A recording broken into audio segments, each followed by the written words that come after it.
दोन गटात झालेल्या भांडणात पेटविली दुचाकी. गंगाखेड शहरातील पालम रस्त्यावरील दत्त मंदिर परिसरातील घटना.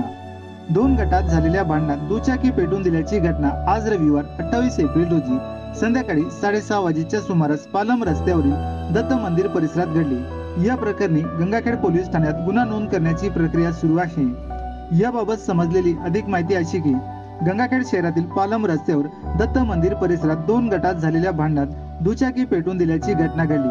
रस्त्यावर दुचाकी जळत असल्याची माहिती समजताच उपविभागीय पोलीस अधिकारी डॉक्टर दिलीप टिपरसे, पोलीस निरीक्षक दीपक कुमार वाघमारे, पोलीस शिपाई अनंत डोंगरे आदींनी घटनास्थळी धाव घेत नगर परिषदेचे मुख्य अधिकारी जयवंत सोनोने यांना संपर्क साधला असता त्यांनी अग्निशमक दलाचे रामविलास खंडेलवाल, श्रीकांत साळवे, आकाश लवाडे, श्याम जगतकर, सूरज खंडेलवाल आदींना घटनास्थळी पाठविले असता त्यांनी दुचाकीची आग विझून दुचाकी रस्त्याच्या बाजूला घेतली.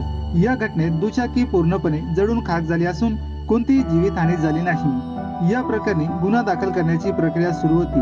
भांडण कोणत्या कारणावरून झाले होते हे मात्र समजू शकले नाही.